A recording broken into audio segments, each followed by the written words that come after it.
নবীর শেষ জীবনে তাবুকের যুদ্ধে যাবেন, একটা যুদ্ধ শেষ হলো আর একটা যুদ্ধ তাবুকে যাবেন। তাবুকে যাবেন মদিনার থেকে বহুদূর, ওই যুদ্ধে যাবেন এমন সময় খেজুরও পেকে গেল, খেজুর কাটার সময়, মানুষের কাজের সময়, প্রচন্ড রোদের তাপ। আবার আর একটা যুদ্ধ থেকে আইসা সব ক্লান্ত, কিন্তু রোম সম্রাট বেঈমান হাজার হাজার কাফেলা নিয়ে আসতেছে মদিনার দিকে যুদ্ধ করার জন্য। এবার নবী ঘোষণা দিলেন, তৈরি হয়ে যাও, 30,000 কাফেলা নিয়ে আমরা যুদ্ধে যাব তাবুকে। সবাই রেডি হয়ে গেলেন, কিন্তু এই যুদ্ধে 30,000 সাহাবী নিয়ে গেলে আমাদের অনেক বাহন লাগবে, সাওয়ারি লাগবে, টাকা লাগবে। নবী ঘোষণা দিলেন, ও আবু বকর, ওমর, ওসমান, আলী সহ সবাই বাড়িতে যান, সবাই দান করেন, টাকা দেন, সাওয়ারি দেন, সবাই দান নিয়ে আমার সামনে হাজির করেন, বাহন লাগবে অনেক। হযরত ওসমান রাদিয়াল্লাহু তাআলা 10,000 সাওয়ারি নিয়ে নবীর সামনে হাজির। টাকা তো আলাদা, ওমর সব নিয়ে আসছেন। এইবার নবী একটু পরীক্ষামূলক বসলেন, বৈশা জিজ্ঞাসা করেন, ও আলী, আপনি কি পরিমাণ দান করলেন? এই পরিমাণ। ওসমান, আপনি কি পরিমাণ দিলেন? বলে এই পরিমাণ। ওমর, আপনি কি পরিমাণ দিলেন? আমার সম্পদের অর্ধেক দিয়া দিলাম। ওমরের মনের মধ্যে একটা আশা, আজকে আমি এত বেশি দান করব, নবীর দোয়াটা আমি আগে পেয়ে যাব। ওমরেরও আশা, বেশি দান করব, দোয়াটা পাবো। ওসমানেরও আশা। নবী সবাই জিগাইলেন, এই আলী কি পরিমাণ দিলেন? ওসমান কি পরিমাণ দিলেন? ওমর কি পরিমাণ দিলেন? আবু বকরকে নবী কয়, ও আবু বকর, আপনি বাড়িতে কি পরিমাণ রাখলেন? হযরত আলীকে বললেন, কি পরিমাণ নিয়ে আসছেন? ওসমানকে বললেন, কি পরিমাণ দান করেছেন? ওমরকে বললেন, কি পরিমাণ নিয়ে আসছেন? কিন্তু আবু বকরকে কি পরিমাণ নিয়ে আসছেন বলে নাই, কারণ নবী জানে আবু বকর বড় গরীব। মায়ার নবী বললেন, আবু বকর ঘরের মধ্যে কি রেখে আসছেন? আবু বকর চোখের পানি ছেড়ে বলে, নবী, আমার ঘরে ঝাড়ু দিয়া দিয়া সব আমি নিয়ে আসছি। আমার ঘরে আমার আল্লাহ, আমার নবী ছাড়া কেউ নাই। আমার আল্লাহ ছাড়া, আমার মুহাম্মদ নবী ছাড়া আমার কেউ নাই। আমি সব ঝাড়ু দিয়া দিয়া আমি সব দিনের নবীর সামনে আসছি, কারণ এই সময় যদি আমি কিছু রাখি, আমি আল্লাহর কাছে ফলাফল পাবো না। আমার খানার মতো চুলায় আগুন জ্বলে না, ঘরে খাওন নাই। এত কষ্টের মধ্যেও আমি আপনার মোহাব্বত আর আমার মাওলার মোহাব্বতে সব বিলীন করে দিলাম। ও নবী, এখন আমার ঘরে আল্লাহ ছাড়া কেউ নাই। নবী বড় আশ্চর্য হয়ে গেলেন। আবু বকরের কথা শুনে ওমরের মাথাটা নত হয়ে গেল। আজকে বুঝি আমি বড় দোয়াটা পাইলাম না। আবু বকরের যেই পরিমাণ কোরবানি, ওই পরিমাণ কোরবানি তো আমি ওমর দিতে পারি নাই। ওসমানও মাথা নত করে ফেললেন, যদিও টাকা পয়সা বেশি দিয়েছি, আবু বকরের মতো কোরবানি তো দিতে পারলাম না। নবীও পেরেশান। হঠাৎ করে জিবরাইল এসে হাজির। জিবরাইল আমিন এসে আমার নবীর সালাম দিয়ে কয়, নবী, আমার আল্লাহ প্রতিদিন আপনাকে সালাম জানায়, আজ আমার আল্লাহ আপনাকে সালামের সাথে সাথে আল্লাহ পাক আজকে আবু বকরকে আলাদা করে সালাম দিয়েছেন। এবং আল্লাহ জানতে চেয়েছেন, আবু বকর আপনার মনের কি হালাত? নবী বলেন, আবু বকর কপাল আপনার ধন্য, আল্লাহ তাআলা জিবরাইল পাঠাইয়া বলেছেন আল্লাহ আপনাকে সালাম দিয়েছেন। আবু বকর কান্না করে করে পাগলের মতো, আবু বকর আপনার মনের কি হালাত আল্লাহ জানতে চেয়েছেন। আবু বকর কান্না করে বলেন, ও দয়ার নবী, আমি ছিলাম মক্কার ভিতর একটা জাহান্নামের আসামি। কে জানতো, কে চিনতো আমি আবু বকরকে? আমারে তো কেউ জিগাইতো না। আজ আমি আপনার সোহবতে আসার পর আল্লাহ আমাকে এত সম্মান দান করেছেন আপনার সোহবতের কারণে, যে আল্লাহ আজ আমাকে সালাম পর্যন্ত পাঠায় দিছেন। মায়ার নবী কান্না করে বলে, রে আয়েশা, আবু বকরের এই 2 দিনের কোরবানি যদি এক পালায় দেওয়া হয়, আমার অন্য উম্মতের নেক যদি অন্য পাল্লায় রাখা হয়, আবু বকরের সমান হবে না। ও নবীরা আশিক উম্মতির দল, এত দামি আবু বকর, কিন্তু তার জীবনের ইতিহাস বড় কান্নার আওয়াজ। মায়ার নবী রাতের বেলা ঘর থেকে বের হলেন, হুজরা থেকে বের হয়া মসজিদে নববীর কিনারায় হঠাৎ শুনে কান্নার আওয়াজ, শুনতেছে কান্নার আওয়াজ। গভীর রাত, নবী হালকাভাবে নজর দিয়ে দেখে তার সাহাবী আবু বকর তাহাজ্জুদে দাঁড়ায় দাঁড়ায় কান্না করতেছে, সে আওয়াজ আসতেছে। নামাজ শেষের পর আল্লাহ নবী বললেন, আবু বকর আপনি কাঁদলেন কেন? আবু বকর বলে, নবী হাসরের ময়দানের ভয়ে আমি কান্না করেছি। বলে, কেন কান্না? আপনার তো জান্নাতের টিকিট আল্লাহ দান করেছেন। আবু বকর বলে, নবী যদি আল্লাহ রাগ করিয়া টিকিট ক্যান্সেল করে দেয়, তখন আমার উপায় কি হবে রে নবী? আপনিই তো হাসরের ভয়ঙ্কর অবস্থার বয়ান করেছেন। কিয়ামতের ময়দান হবে নাকি বড় ভয়ঙ্কর ময়দান। সূর্যটার আলো বন্ধ হয়ে যাবে, ওদিকে সমুদ্রের পানি গরম হয়ে যাবে।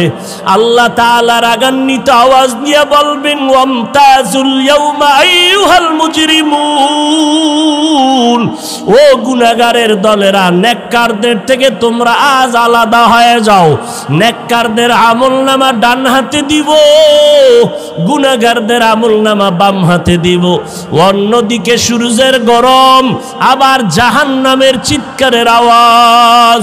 জাহান্নামের আওয়াজে জাহান্নাম চিল্লায় বলবে, আল্লাহ বেনামাজি গুনাহগারগুলো কই? সব আমার পেটে দাও। জাহান্নামের আওয়াজে হাসরের ময়দানটা থরথর করে কেঁপে উঠবে। ও নবী, আপনিই বলেছেন যে নবীদের কোনো গুনাহ নাই, নবীরা পর্যন্ত নাফসি নাফসি নাফসি বলে কান্না করবেন, উম্মতের কথা সবাই ভুলিয়া যাবেন। ও মায়ার নবী, ওই সময় কঠিন এক হালাত, কান্না করে করে মানুষের চোখের পানি শেষ হয়ে যাবে, রক্ত পড়া শুরু হয়ে যাবে। ও নবী, আপনি হাসরের ময়দানের ভয়ঙ্কর অবস্থার কথা বলেছেন। আম্মা জান আয়েশা বলেন, আমি দেখি আমার মায়ার নবী একদিন আমার হুজরায় বসে গুনগুন করে কান্না করেন। আমি বললাম, নবী কেন কাঁদেন? বলে, আয়েশা, হাসরের ময়দানের ভয়ঙ্কর আযাবের কথা মনে পড়েছে, কান্না করি। কেমন আযাব হবে আয়েশা জানোনি? নবীদের কোনো গুনাহ নাই, তারা নাফসি নাফসি বলে কাঁদবেন, উম্মতের কথা ভুলিয়া বলবে, আল্লাহ আমাকে বাঁচাও, আমাকে বাঁচাও। মূসা নবী কাঁদবেন, আল্লাহ আমাকে বাঁচাও। ঈসা নবী কাঁদবেন, আল্লাহ আমাকে বাঁচাও। আপন আপন বলতে কেউ ওই সময় আপন হয়ে যাবে না। আল্লাহর নবীর এই কান্না দেখে আম্মা জান আয়েশা বলেন, আমি আমার নবীকে প্রশ্ন করলাম, নবী, সমস্ত নবীরা নাফসি নাফসি বলে যদি কান্না করে, আপনি তো দোজাহানের সরদার, আপনি তখন কি করবেন? নবী বলেন, আয়েশা, আমি তখন সহ্য করতে না পারিয়া আমি সাথে সাথে আমি মাওলার দরবারে মাকামে মাহমুদে সিজদায় পড়ে কাঁদবো। একবারও বলবো না আমাকে বাঁচাও, আমি শুধু বলবো, আল্লাহ আমার উম্মতেরই বাঁচাও, আমার গুনাহগার উম্মতগুলো বাঁচাও। একটা উম্মত যেন জাহান্নামে না যায়, জাহান্নামে গেলে আমি জান্নাতের ময়দানে যাব না। আম্মা জান আয়েশা বলেন, নবী তখন কি হবে? আম্মা জানের জবাবে নবী বলেন, আয়েশা, আমার কান্না দেখে আল্লাহ দয়া করে বলবে, নবী আপনি কাঁদবেন না, মাথা উঁচু করেন, আর আপনার উম্মতগুলো ধরে ধরে জান্নাতের ময়দানের দিকে নিয়ে যান। আল্লাহর অর্ডার পাইয়া আমি তখন আমার উম্মতগুলো বাছাই করে করে জান্নাতের দরজায় নিব। আম্মা জান আয়েশা প্রশ্ন করলেন, নবী কোটি কোটি মানুষের ভেতরে আপনার উম্মতগুলো কেমনে চিনবেন? আমার মায়ার নবী বলেন, ও আয়েশা, আমার উম্মতেরা যারা 5 বেলা রোজু বানাইয়া সিজদা করেছে, নামাজ পড়েছে, কিয়ামতের কঠিন সময়ে তাদের অজুর অঙ্গগুলো নূরের আলোতে ঝলমল করতে থাকবে। আমি নবী দেখে দেখে তাদেরকে জান্নাতের ময়দানে নিয়ে যাব। আমি আল্লাহর নবী তাদেরকে না নিয়ে জান্নাতে যাব না। ও পর্দার আড়ালের আম্মা জানেরা, আপনারা তো নবীদের মা, সাহাবায়ে কেরামের মা, আউলিয়ায়ে কেরামের মা, হাফেজে কোরআনের মা। আপনারা খাদিজা রাদিয়াল্লাহু আনহার মতো নারী, আয়েশা রাদিয়াল্লাহু আনহার মতো নারী, ফাতেমা রাদিয়াল্লাহু আনহার মতো নারী কয়দিন আর দুনিয়াতে বাঁচবেন? ও যুবক, ওই মা বাবার দোয়া নিয়ে সামনে আগাও, নবীজির সুন্নতের মালা গলায় লাগাও। মরিয়া গেলে যাবা, নামাজ ছাড়বা না, বেপরদায় চলবা না। একটা সেকেন্ডের জাহান্নামের আযাব সহ্য করার শক্তি কারো নাই। আজ এত বিশাল জান্নাতি বাগান, কত আশেক জাকেরারা বসে আছে, কত আল্লাহর বান্দার চোখে পানি, অথচ আমার তোমার চোখে কেন পানি নাই? গুনার কারণে আল্লাহ বুঝি বেজার। এখনো সময় আছে, তওবা করে নাও, মা বাবার দোয়া নিয়ে আগাও। মা বাবার চোখের পানি আর দোয়ার কারণে আজ এই চেয়ারে বসলাম। এমন কোনো সন্তান নাই যে মা বাবার চোখের পানি ছাড়া মানুষ হয়ে গেল। ওই মা বাবার কত কান্না, কত চোখের পানি। আজকে তুমি তাদের কান্নায় পরীক্ষায় ভালো নাম্বার পেয়েছো, ওই মা বাবার চোখের পানি আর দোয়ার কারণে তুমি টাকার মালিক, বাড়ি গাড়ির মালিক হয়েছো। ও আল্লাহর বান্দারা, এই জায়গায় যারা আছো, অনেকের মা নাই, বাবাও নাই, অন্ধকার কবর থেকে দোয়ার অপেক্ষায় আছে রে সন্তান। ওই মা বাবা তোমার আমার জন্য এত কাঁদলেন, তোমার চোখে কি এক ফোঁটা পানি আসবে না রে সন্তান? এত নিষ্ঠুর কেন হয়েছ? ওই মা বাবার জন্য কি এক ফোঁটা চোখের পানি ছেড়ে কাঁদতে পারো না রে বাবা? ওই মা বাবার দোয়া ছাড়া মাওলানা হতে পারো নাই, ওই মা বাবার চোখের পানি ছাড়া আলেম হতে পারো নাই। ওই মা বাবার কষ্টের জীবন। বাবার মনে চাইছিল মাঝে মাঝে ইলিশ মাছ দিয়া খানা খাবে, কিন্তু কিনার মতো টাকা ছিল না। মায়ের মনে চাইতো কোনো সময় আঙ্গুর বেদানা খাবে, কিন্তু টাকা ছিল না কেনার মতো। আজকে তোমার ফ্রিজে মাছের অভাব নাই, ফলের অভাব নাই, কিন্তু তোমার ফ্রিজে মাছ আর ফল থাকলে কি হবে? যেই মা বাবায় আফসুস করলো, সেই মা বাবাই তো আজ কাফন পরিয়া কবরের ভেতরে চলে গেল। ওই ফল তুমি আর কারে খাওয়াইবা? ওই মাছ কারে খাওয়াইবার সন্তান? ওই মা বাবারে তো মাছ যদি না পারো, ফল খাওয়াইতে পারো নাই, আল্লাহর কাছে 2 ফোঁটা চোখের পানি ছেড়ে দোয়া করো আর বলো, দয়ার মালিক, যেই বাবার ক্লান্ত পরিশ্রম, কত খানা না খাইয়া, ঘুম না গিয়া, কষ্ট করে করে জীবন কাটায় দিলে। বাবা কোনোদিন নিজের কাপড় কেনার জন্য কষ্ট করে নাই, বাবা কোনোদিন নিজের পেটে খানা দেওয়ার জন্য কাজকর্ম করে কষ্ট করে নাই। বাবা দিন নাই রাত নাই এত কষ্ট করেছেন শুধু সন্তানকে হাসি মুখ দেখবে, সন্তানের বড় বানাবে। বাবা রিক্সা চালাইয়া চালাইয়া টাকা দেয়, ভ্যান চালাইয়া টাকা দেয়, চায় সন্তানটারে মানুষ বানাবে। বনক বাবা বেতন দিতে পারে না, অনেক বাবা জামা কাপড় দিতে পারে না, মানুষের বাড়ি কাজ করে আর দিল খুশি আমার সন্তান কোরআন তেলাওয়াত করে, আমার সন্তান কেওড়া বুনিয়া মাদ্রাসায় পড়ে, আমার কষ্ট কোনো দুঃখ নাই, গাধার মতো কষ্ট করি তারপরও দুঃখ নাই। আমার সন্তান যদি হাফেজ হয়, আলেম হয়, কিয়ামতের দিন যদি জিজ্ঞেস করে কি নিয়ে হাজির হয়েছো, আমি যদি কোনো আমল পেশ করতে না পারি, আমার জীবনের কষ্টের দেওয়া টাকা দিয়ে যে সন্তানটারে আলেম বানাইলাম, ওই সন্তান আমাকে না নিয়ে জান্নাতের ময়দানে যাবে না। ও আল্লাহর আশিকেরা, সন্তানটাকে পারলানি কোরআন পড়াইতে, সন্তানটারে পারলানি আলেম বানাইতে, হাফেজ বানাইতে। সন্তান স্কুলে পড়াও আলহামদুলিল্লাহ বাধা নাই, কলেজে পড়াও বাধা নাই, তবে সন্তানটাকে আদর্শওয়ালা বানাইও। সন্তানের ব্যবহারে যেন আলেমরা কষ্ট না পায়, সন্তানের ব্যবহারে যেন মুরব্বীরা কষ্ট না পায়, সন্তানের ব্যবহারে যেন সমবয়সী কেউ কষ্ট না পায়। ওই সন্তানকে আদর্শওয়ালা বানাইয়া কোরআন পড়ায় যাও। ডাক্তার হলেও কোরআন পড়ে পড়ে দোয়া করবে, আর ওই সন্তানের আচরণ দেখিয়া এলাকার মানুষ মা বাবার জন্য প্রাণ খুলে দোয়া করবে। ও আল্লাহর বান্দারা, এখনো যারা পারেন নাই তওবা করেন। আল্লাহ যতদিন হায়াত রাখেন দ্বীনের উপরে নিজেও চলবো, সন্তানকে চালাবো। একজন আদর্শ সন্তানের বাবা মা হইয়া কবরে যাব। আজকে থেকে আর কোনোদিন গুনাহের পথে যাব না, আজকে থেকে সন্তানকেও গুনার পথে চালাবো না, নবীর তরিকার বাইরে চলবো না। আল্লাহ আমাদের সবাইকে খাঁটি তওবাওয়ালা জিন্দেগি দান করেন। তওবার উপরে মজবুত হইয়া নবীজির তরিকা মতে আল্লাহওয়ালাদের সোহবতে চলার তৌফিক দান করেন, আমিন। আল্লাহ সবাইকে কবুল করেন। সাময়িক সময়ের জন্য আমার আব্বা, আমার আপন, আমার মা, আমার আপন ভাই, আপন বোন, আপন প্রতিবেশী, আপন কেন সাময়িক উপকার করে। আর আমার মদিনার নবী আমার আপন কেন? আমি আল্লাহকে চিনি নাই, আল্লাহর পরিচয় পেলাম মদিনার নবীর মাধ্যমে। আমার নবী আমার আল্লাহর পরিচয় দিলেন, কোরআন তেলাওয়াত করে শুনাইলেন, কোরআনের ব্যাখ্যা শিখাইলেন। এখন আমরা নবীরেও চিনতে পারি নাই। নবী তো 63 বছর পরে চলে গেছেন।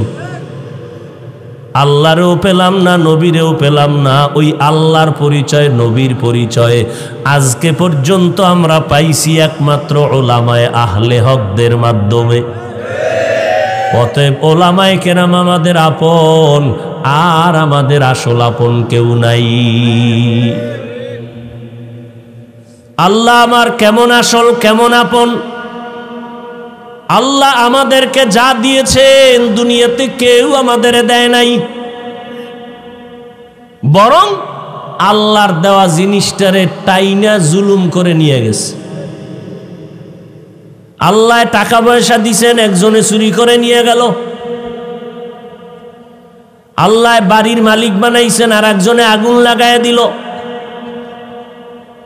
আল্লাহ যা আপনাকে আমাকে দিছেন, এইরকম কেউ কিয়ামত পর্যন্ত দিতে পারবে? আল্লাহ আমারে দয়া করে নাপাক পানির থেকে মানুষ বানাইছেন। আল্লাহ আমাকে সম্মানের চেয়ারে বসাইছেন। আল্লাহ আমাকে মুসলমান বানাইছেন। আল্লাহ আমাকে আখিরি নবীর উম্মত হওয়ার তৌফিক দিছেন। জমিনে চলার জন্য আমাকে পাও দিলেন, দেখার জন্য চোখ দিলেন, কাজের জন্য আল্লাহ হাত দিলেন। আল্লাহর দেওয়া হাতটা কত শক্তিশালী, একটু ভেঙ্গে গেলে নতুন করে আবার জোড়া লাগাইলে আগের শক্তি আর। কাদেরে কুদরতু দারি বরকামাল, আনতা রব্বি আনতা হাসবি জুল জালাল। আল্লাহ বলেন, বান্দা আমারই ইবাদত করবা, আর কারো না। ইবাদত কি? বলে আল্লাহর হুকুম বাস্তবায়ন করার নাম ইবাদত। আল্লাহর হুকুম জীবনে বাস্তবায়ন করার নাম ইবাদতটা। কেন করবেন? প্রত্যেকটা কাজ করার একটা লক্ষ্য থাকে, উদ্দেশ্য থাকে। ইবাদত করার উদ্দেশ্য আল্লাহর সাথে মোলাকাত, আর ইবাদত করার লক্ষ্য জাহান্নাম থেকে মুক্তি, বিনা হিসাবে পাবো জান্নাত। এটা আমার টার্গেট, লক্ষ্য। উদ্দেশ্য কি? আল্লাহর সাথে মোলাকাত। সেই ইবাদতটা করব, সীমানা কত দূর? কয় শুধু মসজিদ, কি শুধু মাদ্রাসা? বান্দা তোমার এই হায়াতের বডিটা যত দূর যাবে তত দূর ইবাদত চলবে। তোমার এই হায়াতের বডি যদি বাথরুমের মধ্যে ঢুকাও সেখানেও ইবাদত। তাহলে ইবাদত কি? আল্লাহর হুকুম বাস্তবায়ন করা। ইবাদত করবেন কেন? আল্লাহর মোলাকাতের জন্য, জান্নাত পাওয়ার আশায়। ইবাদতের সীমানা কতটুকু? আমার হায়াতের সীমানা যতটুকু।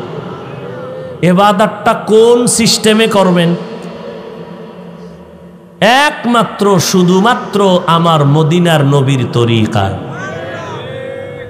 আর কারো তরিকায় ইবাদত করা যাবে? নবীর আদর্শ তরিকা মেনে যদি আপনি ব্যবসা করেন ইবাদত, চাকরি করবেন ইবাদত। নবীর তরিকা বাদ দিয়া নামাজ পড়বেন গুনাহ, নবীর তরিকা বাদ দিয়া রোজা রাখবেন গুনাহ। কারণ দুনিয়াতে অনেক আদর্শ আছে, তরিকা আছে, সবগুলো নাপাক, একমাত্র মদিনার নবীরটাই হলো পাক। দুনিয়ার মানুষের আদর্শ নাপাক কেন? বলে মানুষটাই নাপাক, তার দেমাগ নাপাক, তার চোখ নাপাক, তার অন্তর নাপাক, তার হাত নাপাক।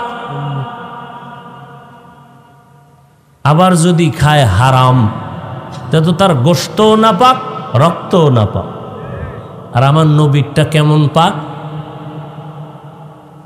আমার নবীর আদর্শ এমন পাক যে নবীর 63 বছর জীবনে বলেও কোনোদিন একটা মিথ্যা কথা বলেন নাই। আমার নবী কেমন পাক? জীবনে কোনোদিন চোখ গরম করে কারো দিকে তাকান নাই। কেমন নবী? এটা কিভাবে সম্ভব? কেমন মায়ার নবী যে জীবনে কাউকে গালি দেন নাই, কেউ যদি গালি দিত নবী জবাবও দেন নাই। নবী কখনো গালি তো দেনই না, কেউ গালি দিলে জবাবও দেন না। মাত্র অল্প টাইমে মক্কার মধ্যে এত আল্লাহর নবীর কিছু খাদেম দিনের জন্য তৈরি হয়ে গেল অল্প সময়, শুধু নবীর আদর্শের কারণে, নবীর ব্যবহার আখলাক। নবী বসে আছেন মসজিদে নববীতে, সাহাবায়ে কেরাম তো নবীরে ছাড়ে না। কোন কথাটা ছুইটা যায়? নবীর একটা কথা মুক্তার থেকে দামি। আর নবীরে দেখলেই কলিজা ঠান্ডা হয়, নবীর চেহারা মোবারক দেখলেই পেটের ক্ষুধা নিবারণ হয়ে যায়। নবীজি যেখানে কদম দেয় সেখানে দীর্ঘদিন শুধু মিশকের ঘেরান, মিশকের ঘেরান, মিশকের ঘেরান। আম্মা জান আয়েশা রাদিয়াল্লাহু আনহা বলেন, নবীজির শরীর মোবারকের ঘাম আমি বোতলের মধ্যে ভরে রাখতাম, বড় বড় অনুষ্ঠানে আতর হিসাবে ব্যবহার করতাম। ওগো নবীর উম্মতেরা, হয় আজি দিশাহারা, কোরআন হাদিসের চলো যখন যাহা চায় মনে, নবী বিনে কে তরাবে পুরসিরাত মিজানে, নবী বিনে কে তরাবে পুরসিরাত মিজানে। কেমন মায়ার নবী আমার! নবী রাস্তা দিয়া যখন চলে একটা মেঘের খণ্ড নবীর মাথায় ছায়া দেয়, সূর্যের গরম যেন নবীর কষ্ট দিতে না পারে। কেমন মায়ার নবী আমার! শরীর মোবারকের মধ্যে মশা মাছি পড়ে না, হারাম। এমন একজন মায়ার নবী আল্লাহ আমাদের দান করলেন। কপাল বড় খারাপ, আজকে সেই নবীর উম্মত হইয়া নবীর এখনো পর্যন্ত চিনতে পারলাম না। অথচ গর্তের পিপিলিকা আল্লাহর কাছে বলে, আল্লাহ একটু মক্কার ঘর মদিনার রওজা দেখায় দাও। মরা গাছ, খেজুর গাছ, মদিনার নবী পিঠ মোবারক লাগাইয়া খুতবা পড়েন। দীর্ঘদিন পরে নবী সাহাবায়ে কেরামের অনুরোধে বললেন, এটা বাদ দাও, নতুন এক মিম্বর বানাও। সাহাবায়ে কেরাম বলতেছেন, মানুষ যেমন কানলে আওয়াজ হয়, মরা গাছের থেকে কান্নার আওয়াজ হয়। সাহাবায়ে কেরাম গিয়া বলে, নবী, গাছ, খেজুর গাছ, মরা গাছ কানতেছে, মানুষের মতো আওয়াজ আসতেছে কানের ভেতরে। মরা গাছ নবীর জন্য পাগল, আর আমরা জিন্দা মানুষ হইয়াও সেই নবীরে চিনতে পারলাম না। যদি চিনতে পারতারে বাবা, নিজে নামাজ পড়ি, নিজে জিকির করি, ছেলে মেয়েরে নবীর সুন্নতলা বানাইতে কেন পারি না? বহু নেক আমলওয়ালা কিয়ামতের দিন শুধু সন্তানদের অন্যায়ের কারণে জাহান্নামে যাবে। বহু মা বাবা জাহান্নামে যাবে শুধু সন্তানকে সঠিক লাইনে না রাখার কারণে। বললেই বলে চেষ্টা করছি, পারি না। চেষ্টা করছেন, পারেন না। হারাম খাওয়ায় কামাই করে এটা খাইতে পারেন। সুদের টাকায় চাকরি করে টাকা দেয়, সেই টাকা দিয়ে খানা খাইতে পারেন। দিনের পথে রাখতে পারেন না, পারবেন কিভাবে? আমার রসুলের তাবিজ দেওয়া ছিল, সে তাবিজ তো আপনি ব্যবহার করেন নাই। আর এটা নিজে নিজেও সম্ভব না, আল্লাহওয়ালাদের দোয়া লাগে, নেক নজর লাগে।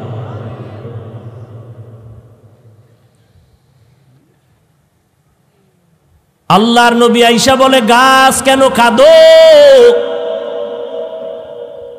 নবীর মুজিজা, গাছ কথা বলতেছে, নবী আপনার বিরহের বেদনায় কান্না করি। কি চাও রে গাছ? গাছ বলে, নবী আমি চাই মানুষের মতো আমার জানাজা পড়াইবেন, এরপরে আমাকে এখানে দাফন করবেন, কিয়ামতের দিন আমি আপনার সাথে জান্নাতে যাব। উস্তুনে হান্নানা আজহাজ রে রসুল, নালামি জাদ হাম চুয়ার বাবে উকুল। মদিনার নবীর আদর্শ এত পবিত্র, আমার নবী অল্প টাইমে মানুষ শুধু তাকাইয়া থাকলেই পাগল পারা হয়ে যাইত নবীর জন্য। আল্লাহ তাআলা নবীকে এমন মর্যাদা দান করেছেন, জঙ্গলের প্রাণীরা নবীর আওয়াজ পাইতো বহু দূর থেকে, পেয়ে বারবার সালাম জানাইতো। নবীর জন্য গর্তের পিপিলিকা পাগল, নবীর জন্য নদীর মাছ পাগল, জঙ্গলের প্রাণীরা পাগল। মায়ার নবীর জন্য গর্তের ভেতরে বড় এক সাপ অপেক্ষা করতেছে, নবী এখানে আসবে, আমি একটু চেহারা মোবারক দেখব। কেমন মায়ার নবী আমার!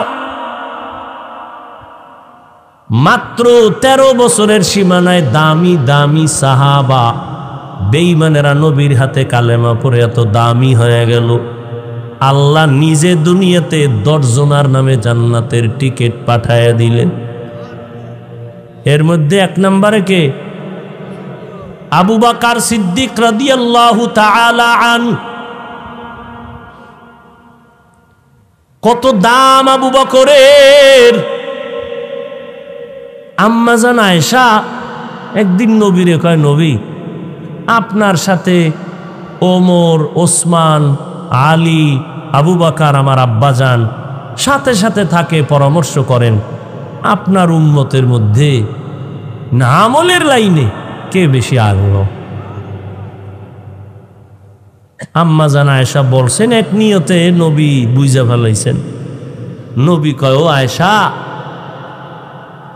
আকাশে যেই পরিমাণ তারকা দেখো, এর থেকে ওমরের আমল আরো বেশি। আম্মা জান আয়েশা ভাবলেন, আমার আব্বার কথাটা কইল না। মহিলা মানুষ, বয়স তো বেশি না, 6 বছরে রসুলের সাথে বিয়ার বন্ধন হলো, 9 বছরে নবীর ঘরে আসলেন। আম্মা জানের 18 বছর বয়স, তখন নবী দুনিয়ার থেকে চলে গেল। বলেন তো নবীর ঘর করলেন কয় বছর? মাত্র। আর এখন তো 18 বছরের মেয়েদের অনেক ক্ষেত্রে বিবাহই হয় না। আর আম্মা জান মাত্র 9 বছর নবীর ঘর করলেন। 9 বছরে নবীর ঘরে আসলেন। আল্লাহ তাআলা আম্মা জান আয়েশাকে এত বরকত দান করলেন নবীর সোহবতে। আম্মা জান আয়েশা বলে, দুনিয়ার মানুষ, আমি মুহাম্মদের ঘরে আসার পর 9 বছর ঘর করার পরে আল্লাহর শুকর, আমি 2000-এর উপরে হাদিসের হাফেজা হয়ে গেছি।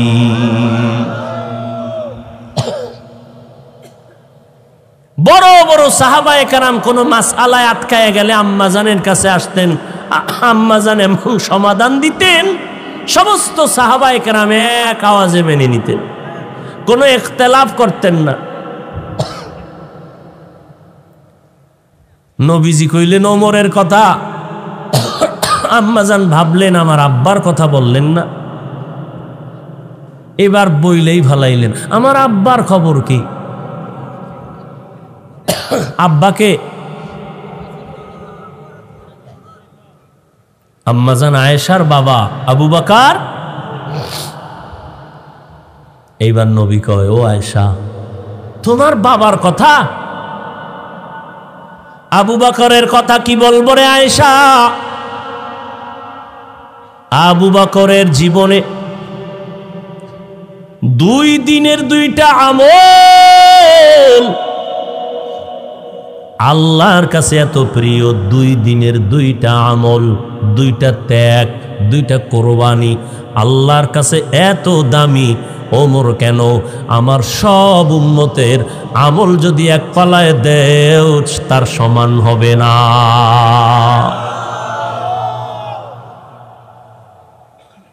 আম্মা জান কয়, তাই নাকি? বলে হ্যাঁ। কোন দিনের ত্যাগ আর আমল? ভাল লাগবে না? বাবার গুণগান শুনবে, ভাল লাগবে? কোন দিনের? এবার নবী নিঝুম হয়ে গেলেন, চুপ হয়ে গেলেন। সেই 2টা আমল, ওইটা তো লাফালাফি আর চিৎকার আর আনন্দের কোনো আমল না। ওই 2টা দিনের ত্যাগ, আবু বকরের কথা মনে পড়লেই তো কান্না আসবে। আবু বকরের সেই 2 দিনের ত্যাগ, কান্নার ইতিহাস। ওই 2 দিনের ত্যাগের আমল বড় কান্নার আওয়াজ। ও আয়েশা, যেদিন আমার ঘরের মধ্যে, মক্কার ঘরে আমি শুইয়াছিলাম রাতের বেলা, আমার চারদিকে দুশমন, আমার আপনজনেরা তরবারি নিয়ে ঘেরাও দিছে, আমার আজকে রাত্রে হত্যা করে ফেলব। কতবার আসছে আমাকে জবাই করার জন্য, আজ ওরা ফাইনাল আমাকে হত্যা করেই ফেলবে। আমি পেরেশান, চতুর্দিকে দুশমন দাঁড়ায় গেল, সবার হাতে অস্ত্রধারী। আজ আমাকে হত্যা না করে ওরা কেউ বাসায় যাবেন। আমার আল্লাহ পাক বলেন, ওয়াল্লাহু ইয়াসিমুকা মিনান নাস। ও নবী, কোরআন হেফাজতের জিম্মাদারি আমি আল্লাহ যেমন এককভাবে নিয়েছি, আপনাকেও হেফাজতের জিম্মাদারি আমি আল্লাহ এককভাবে নিয়েছি। আপনার কোনো ক্ষতি হবে না পয়গম্বর, ধৈর্য ধারণ করেন। এবং প্রস্তুতি তো আগের থেকেই বলা হয়েছে, আজ আর ঘরের মধ্যে থাকা যাবে না, এখনই বের হইয়া মদিনার পথে হিজরত করা লাগবে, আর থাকা যাবে না। মদিনার পথে নবী হিজরতের জন্য রেডি হয়ে গেলেন, কিন্তু চারদিকে দুশমন ঘরের পার্শ্বে আটকায় দাঁড়ানো। বের হব কেমনে? আল্লাহ কয় নবী একটু হাতের মধ্যে কিছু বালু নেন, বালু নিয়া আমার কোরআনের আয়াতগুলো বালুর মধ্যে পড়েন আপনার পবিত্র জবানে। মায়ার নবী আল্লাহর হুকুম পাইয়া বালুগুলো হাতের মধ্যে तकबीर में कलमा में नमाजों में अज़ा में, तकबीर में कलमा में नमाजों में अज़ा में है नाम इलाही से मिला नाम मुहम्मद, है नाम इलाही से मिला नाम मुहम्मद। फरमाते हैं आदम का मुझे खुल्द तरी में, फरमाते हैं आदम को मुझे खुल्द तरी में, लिखा हुआ तो बाप मिला नाम मुहम्मद, लिखा हुआ तू बाप मिला नाम मुहम्मद। है मीम में महबूब या मतलुक का इशारा, है मीम में महबूब या मतलुक का इशारा, फिर क्यों ना हो महबूब खुदा नाम मुहम्मद, फिर क्यों ना हो महबूब खुदा नाम मुहम्मद।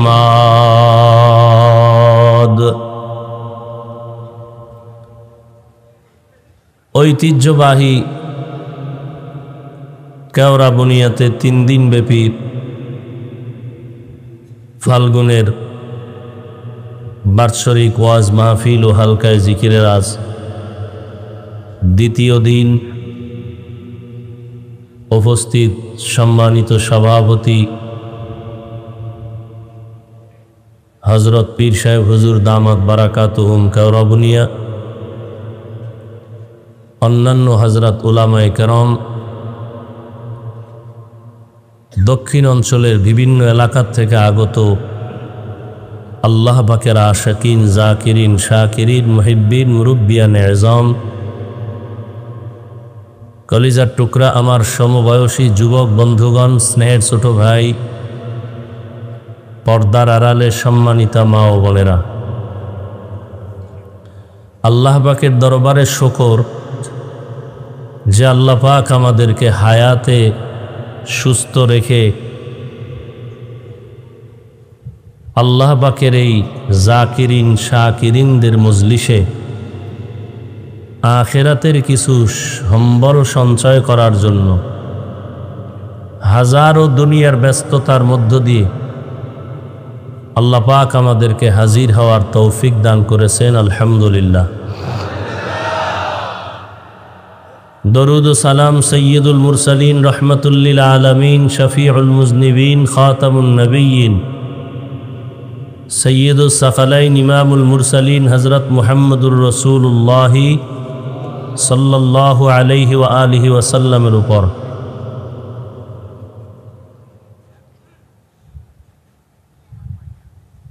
সর্বোপরি শুকর যাদের এই মেহনত, পরিশ্রম, দোয়া,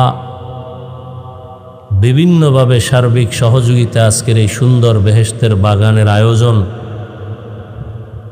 সময়, পরামর্শ, অর্থ, দোয়া করে উপস্থিত হয়ে মাইক, লাইট, প্যান্ডেলের ব্যবস্থাপনার মাধ্যমে যারা যতটুকু সহযোগিতা করেছেন আল্লাহ সবাইকে কবুল করেন।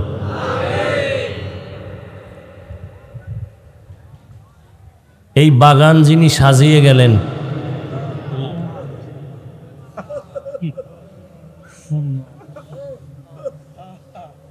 আজ তিনি স্টেজের মধ্যে নাই,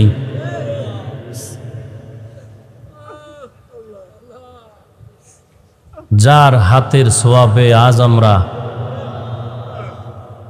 জাহান্নাম থেকে জান্নাতের পথে আসছি, এটা অস্বীকার করার কোনো রাস্তা নেই।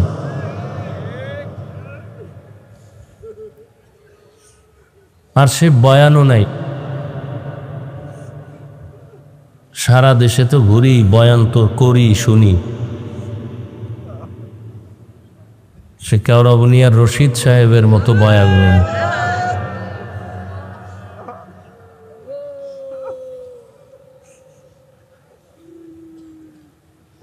আল্লাহ কুদরতের দ্বারা তার কবরকে জান্নাতের বাগান হিসেবে কবুল করেন।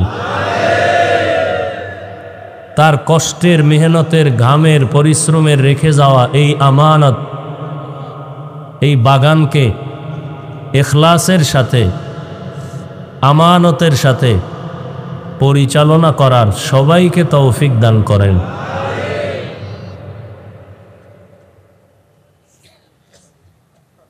আমি আপনাদের দোয়া নিতে আসছি।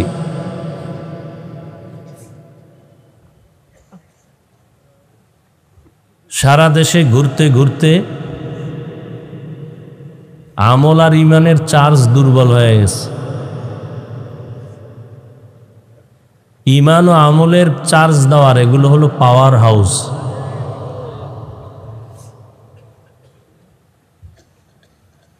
কার চোখের নজর কখন কার উপরে লেগে যাবে বলা যায় না।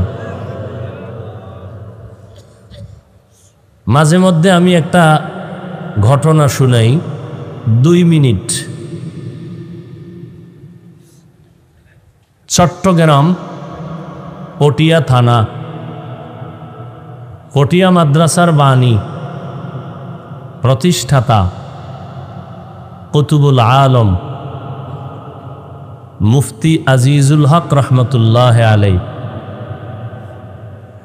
জবরদস্ত আলেম এবং বুজুর্গ আহলুল্লাহ,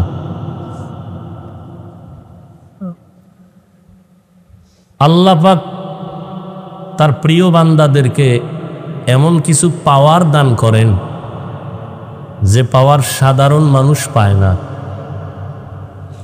আর ওই পাওয়ার আসার একমাত্র মাধ্যম তাকওয়া। তাকওয়া অর্জন করার ভিন্ন কোনো মাধ্যম নাই, একমাত্র আল্লাহওয়ালাদের নেক নজর, নেক সোহবত। নাহমাদুহু বলে যখন টান দিতেন, ময়দানের হালাত পরিবর্তন হয়ে যেত।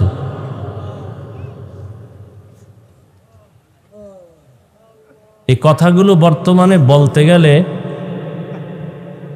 ভিন্ন লাইনের মানুষ তো দূরের কথা, যারা বুঝার মতো জ্ঞান রাখে তারাও বিরোধিতা করে,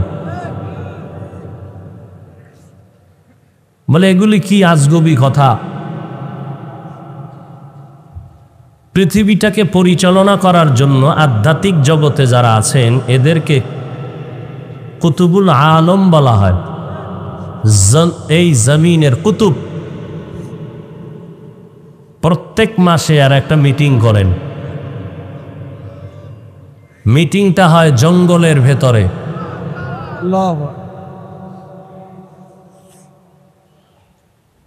ওই মিটিংয়ে তাহাজ্জুদের নামাজের থেকেই মুফতি আজিজুল হক রহমতুল্লাহ আলাই চলে গেলেন।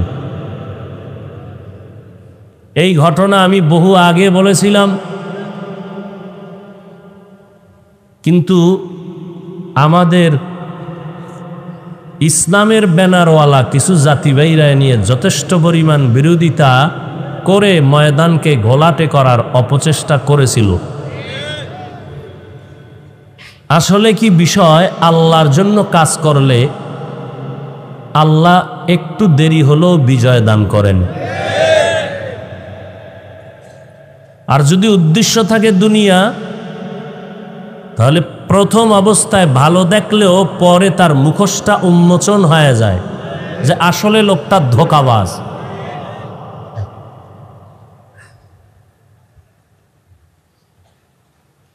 আমরা আহলে হক, আবার এই ইসলামের লাইনে একদল আছে আহলে বাতিল। ব্যবধানটা খুব সূক্ষ্ম। এরাও ইসলাম চায়, আমরাও ইসলাম চাই। ব্যবধান হলো এরা ইসলামকে বানাইছে মাধ্যম, ক্ষমতা হলো তাদের টার্গেট। আর আমাদের আহলে হকদের ক্ষমতা হতে পারে মাধ্যম, না হইলে নাই, টার্গেট আমাদের ইসলাম। ক্ষমতা পাই না পাই দরকার নাই। চেয়ারম্যান সাহেবের চেয়ারের মেয়াদ আছে, এমপি সাহেবের চেয়ারের মেয়াদ আছে। আল্লাহ দ্বীনের জন্য, কোরআনের জন্য, রসুলের মোহাব্বতের সুন্নতের দ্বারা যেই চেয়ার দিছেন, এ চেয়ারের কোনো মেয়াদ নাই। এদেরকে বলা হয় মুকুটহীন সম্রাট।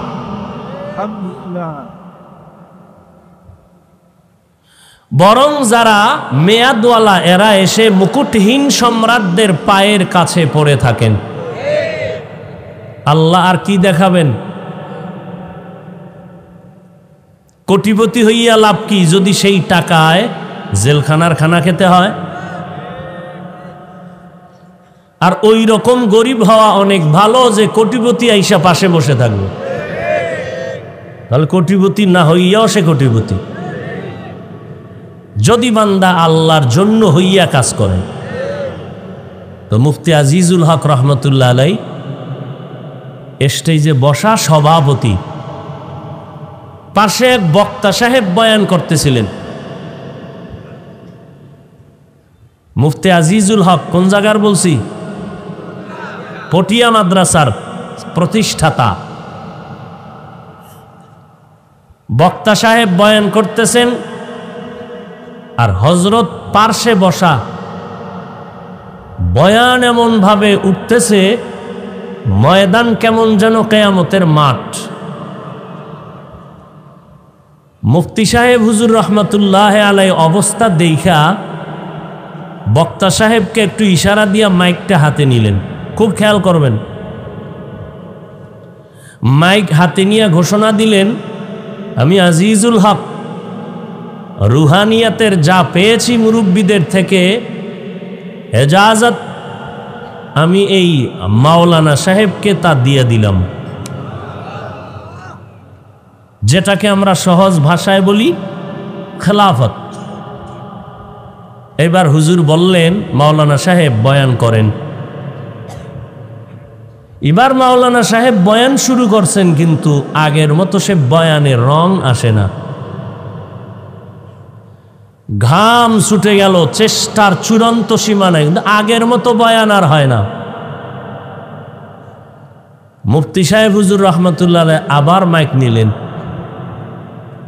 নিয়া বললেন, আমি যে খেলাফত দিয়েছিলাম তা আমি ফিরাইয়া নিলাম।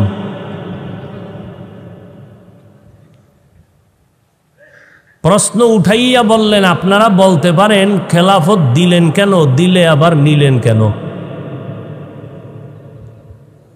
হযরত নিজেই প্রশ্নের জবাব দিলেন। যখন প্রথম অবস্থায় তিনি বয়ান করতেছিলেন, ময়দানের হালাতকে অনুভব করতেছিলাম যে তার মারেফতের কলবের পাওয়ারের দ্বারা চলতেছে। পরক্ষণে যখন আবার বয়ান শুরু করলো, আমি আবার বিচক্ষণতার সাথে অনুভব করলাম এটা তার নিজের কোনো পাওয়ার না। তার ভেতরে যে পাওয়ার মনে করছিলাম, আসলে তার ভেতরে পাওয়ার নাই।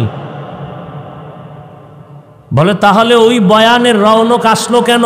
বলে ময়দানে এক বুজুর্গ ওলিয়ে কামেল সে তার সিনার দিকে নজর মেরেছে।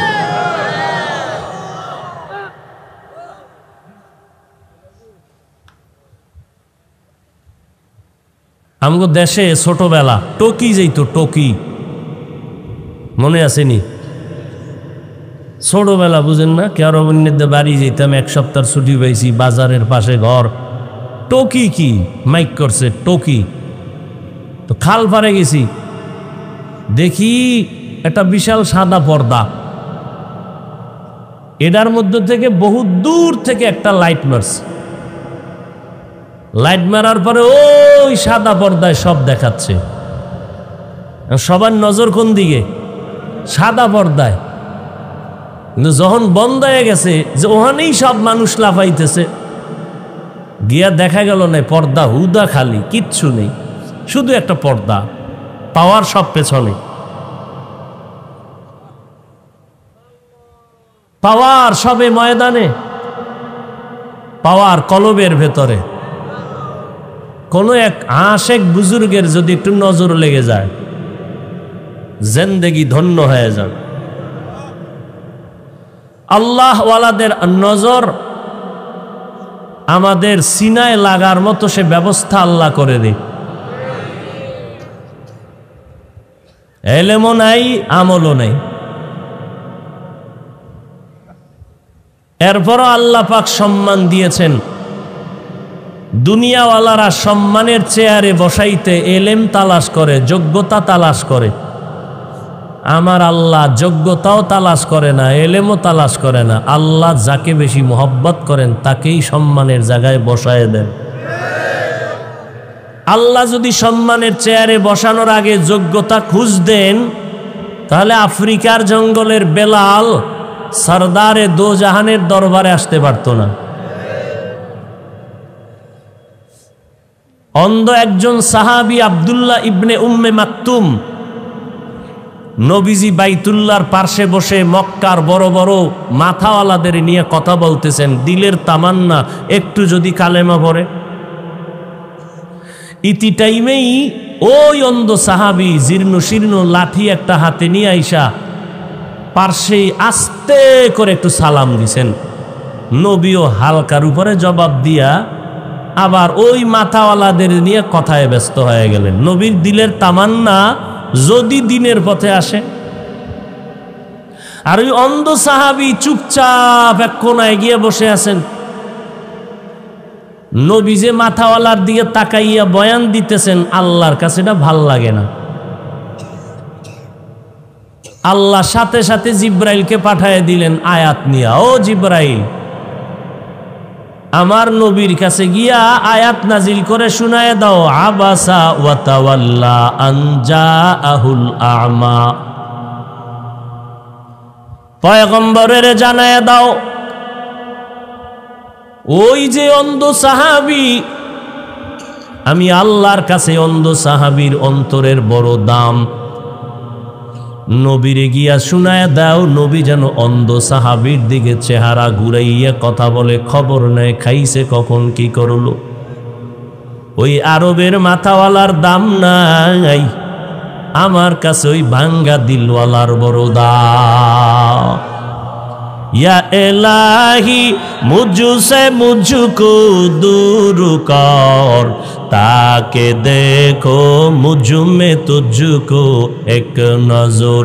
या इलाही तू मेरा माबूद है, या इलाही तू मेरा माशूक है। জিবরাইল আমিন আয়েশা আয়াত শুনায় দেওয়ার পর সাথে সাথে নবী অন্ধ সাহাবী আব্দুল্লাহ ইবনে উম্মে মাকতুমের দিকে চেহারা ঘুরায় দিলেন এবং আব্দুল্লাহ ইবনে উম্মে মাকতুম দুনিয়াতে যতদিন বেঁচে ছিল নবী নিজের চাদর বিছাইয়া তাকে সম্মান করতে। কাবেলিয়ত দাদে উরা শর্ত নিজ বলকে শর্ত কাবেলিয়ত দাদে উস। আল্লাহ তাআলার কাছে প্রিয় হওয়ার জন্য কোনো যোগ্যতা লাগে না। আল্লাহ পাকের মোহাব্বতের সম্মানের চেয়ার পাইতে কোনো যোগ্যতা লাগে না, অন্তরটাকে পবিত্র করা লাগে। কলবটার ভেতরে আল্লাহকে জায়গা দাও, আর এই কলবকে পরিচ্ছন্ন করার জন্য আল্লাহ ওয়ালাদের কাছে আমাদের যেতেই হবে।